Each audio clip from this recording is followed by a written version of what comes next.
Mendoan menyatu dalam doa dan renungan dari Katedral Kristus Raja Purwokerto, Rabu 12 Februari 2025 bersama saya, Frater Yonas Bastian. Sobat Mendoan yang terkasih, selamat pagi. Ucapan yang keluar dari mulut kita dapat menjadi berkat ataupun kutuk, tergantung dari maksud dan tujuannya serta cara menyampaikannya. Semua itu keluar dari pikiran dan hati kita. Bisa jadi itu yang menajiskan kita. Melalui Injil Markus bab 7 ayat 14 sampai 23, kita mau merenungkan tentang makna kenajisan, bahwa yang keluar dari diri kita itulah yang najis, bukan yang masuk ke dalam diri kita.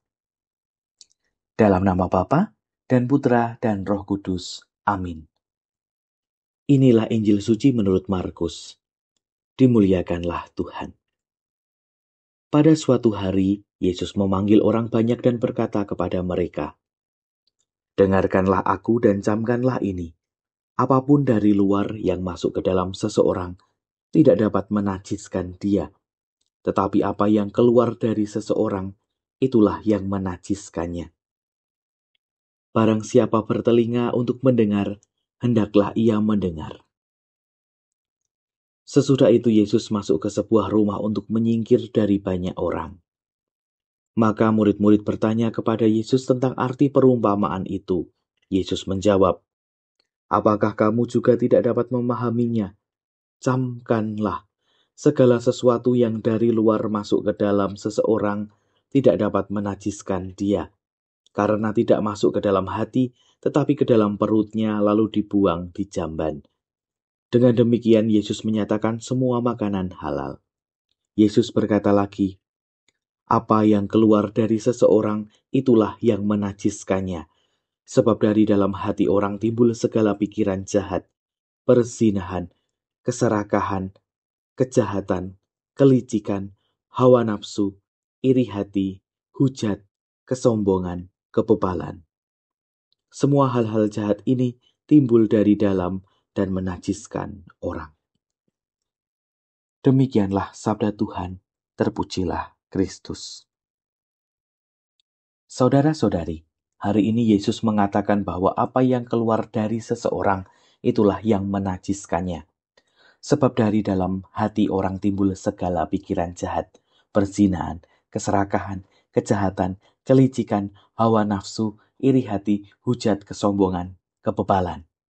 Semua hal-hal yang jahat ini timbul dari dalam dan menajiskan orang. Bagi kita pengikut Kristus, kenajisan tidak terletak dari apa yang masuk ke diri kita, apa yang dimakan, dan lain-lain, tetapi apa yang keluar dari kita. Oleh karena itu, penting bagi kita untuk menyadari bahwa kesucian kita bukan ditentukan oleh makanan, tapi kata dan tindakan yang berasal dari hati kita. Hati merupakan pusat kepribadian manusia. Secara rohani, hati adalah sumber sikap dan tingkah laku moral dan spiritual manusia. Ada ungkapan, tindakanmu adalah cerminan dari hatimu. Tampaknya ungkapan itu ada benarnya.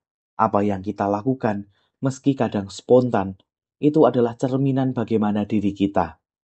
Bedanya, jika tindakan spontan itu berasal dari alam bawah sadar diri kita, sedangkan tindakan yang dilakukan dengan penuh kesadaran merupakan tindakan yang berasal dari pikiran dan hati kita.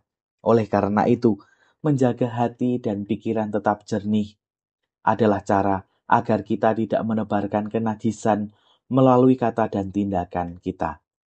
Kata dan tindakan kita menjadi berkat apabila kita memusatkan hati dan budi kita pada kehendak Tuhan.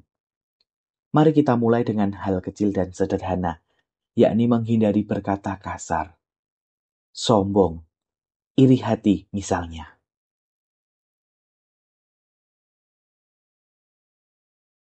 Marilah kita berdoa. Allah Bapa Maha Kuasa, kami bersyukur Engkau menyadarkan kami bahwa yang keluar dari hati kami itulah yang menajiskan. Namun demikian, Engkau tetap mengizinkan kami untuk membebaskan diri kami dari segala kenajisan dengan tetap setia pada pimpinan-Mu. Semoga dengan berkat Roh Kudus-Mu, kami mampu mengarahkan hati dan budi kami agar tidak menajiskan kami sendiri. Demi Kristus, Tuhan dan pengantara kami. Amin. Semoga kita semua, keluarga kita, perjalanan hidup kita hari ini, senantiasa dalam naungan berkat Allah yang Maha Kuasa, Bapa, Putra, dan Roh Kudus. Amin. Selamat pagi, selamat beraktivitas. Tuhan memberkati. Salam mendoan.